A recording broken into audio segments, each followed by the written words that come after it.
Hey guys, I'm so excited about today's quilt. It uses 12 fat quarters and we've called it Slice and Dice. This quilt is so easy you don't even need a pattern. All you need is 12 fat quarters, and it's so easy that I bet you can even memorize the instructions I'm about to give you.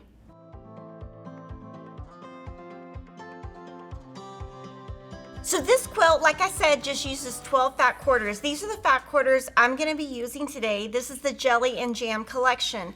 But I wanted to let you know we designed this because we have so many people who want a pattern to go with their fat quarter club. So here are some examples of different fat quarter clubs that we have. This is recent Moda fat quarter clubs and what they got in the mail. So that's just an example of the Moda fat quarter club. We also have the Lori Holt Fat Quarter Club that a lot of you guys are already in, and these fabrics are hand selected by Lori Holt, so you know they're gonna look great together. We also have a holiday club, a modern club, a reproduction club, and a petite club. Even more than that, if you really wanna step outside the box, you could use solids. So we have lots of fat quarter bundles at Fat Quarter Shop, but this is a great quilt to use if you're already in the Fat Quarter Club. I'm so excited to show it to you. Let's get started. So what I'm gonna be doing today is I'm gonna take 4 fat quarters to cut at one time. I'm gonna line up the salvages. We're gonna iron these nice and flat before we start.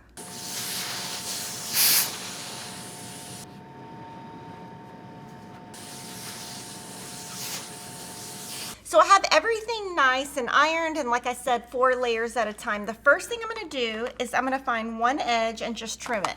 Now none of this has to be exact, so because of that, I am going to be using the mat to cut my first step, which I never do. And this will be great for beginners. So I'm just gonna cut this into 17.5 inches wide. So that is going to give me, I'm not measuring from here to here, I'm just using the mat.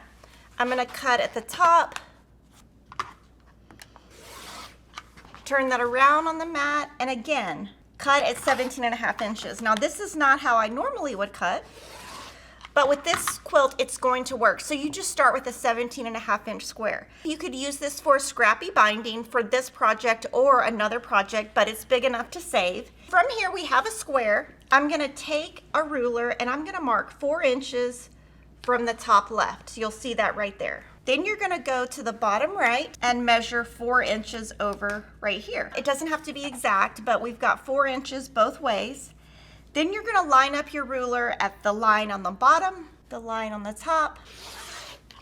You're gonna do this with all 12 of your fat quarters, and then you're gonna mix and match. Just to make it easy, I'm gonna take the first 2 in my stack.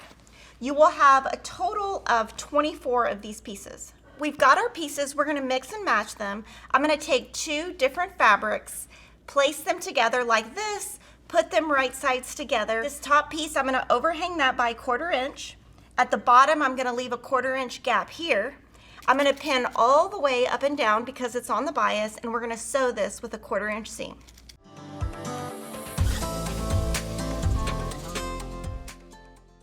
From here, you're gonna set your seam nice and flat and press to one side. It doesn't matter which side you press to.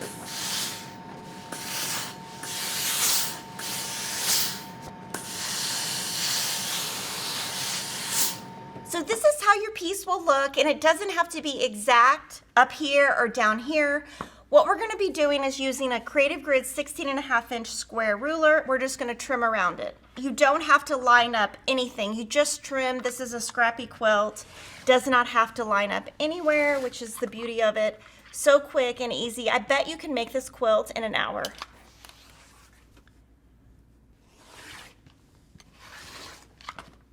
So you're gonna repeat this until you have a total of 12 blocks. One thing to note is if your 1/4 inch seam is not exact, it's fine because you're gonna be trimming down. Also, if you don't wanna use a square ruler, you could always use the lines on your mat as well. Put all 12 of your blocks into a quilt. We're gonna do 3 rows of 4. And then what I want you to do is look at your block. If you place your block horizontally, if you place it this way, or this way, it's exactly the same. The same thing if you do it vertically whether you place it this way or this way, it's the same. So here, what you're gonna wanna do is just place your blocks alternating horizontal, vertical, horizontal. For every block, you need 1 fat quarter. So if you wanted to make this 4x4, you would use 16 fat quarters. And super easy to interchange to make it fat quarter friendly for larger quilts. For this quilting, we picked a tight pantograph for all over quilting, but it would also look great with big quilting. So that is our slice and dice quilt. We're always listening to all of your comments, and you guys are always wanting to know what to do that's easy and what to do with your fat quarter clubs, and this is the quilt for you. Hopefully, you're gonna make lots of them. They're great for when you need a quilt done in a pinch, and they'd be great for fabrics like Tula Pink or K-Facet where you have really big motifs. I can't wait to see what you guys make. Make sure you like and comment, and I'll see you next time.